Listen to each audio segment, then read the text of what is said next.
ఎమ్మెల్యేలు ఎంపీలతో గొడవ పడటం, లేదంటే గనక అలగటం, ఈ అలకల ద్వారా పార్టీ అధినాయకత్వాన్ని ఇబ్బంది పెట్టడం, ఇలాంటిది తెలుగుదేశంలో మానుకోవాల్సిన అవసరం ఉంది. పార్టీ ఎదుగుదలకి కీలకం ఏంటంటే, పని చేస్తున్నటువంటి సందర్భంలో చెయ్యనియ్యాలి.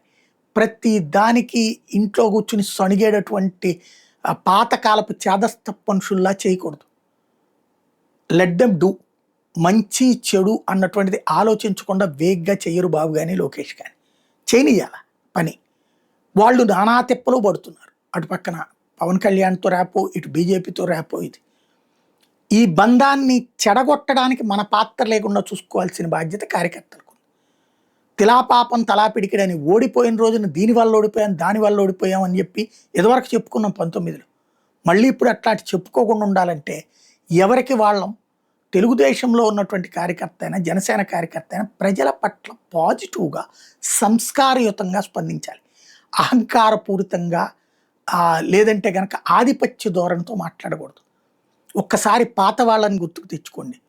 మీరు ఇప్పుడున్నటువంటి బుచ్చయ్య చౌదరి దగ్గర నుంచి తర్వాతన అయ్యన్న పాత్రుని పక్కన పెడతారు. ఈవెన్ అయ్యన్న పాత్రుడు గారు చాలా సంస్కారయుతంగానే మాట్లాడతారు. ఇప్పుడు కొన్ని మాటలు తేడాలు వస్తుండొచ్చును కాక, బట్ యనమల రామకృష్ణ వీళ్ళందరూ కూడా విమర్శించినప్పుడు ఆ విమర్శకి తమదైన వాదన వినిపించేవాళ్ళు, కానీ దుర్భాషలాడడం, దూషణలు చేయడం, తప్పుడు కేసులు పెట్టి వేధించడం, అధికారుల పట్ల ఉద్యోగుల పట్ల దురుసుగా ప్రవర్తించడం అనే అలవాట్లేదు వాళ్ళకి.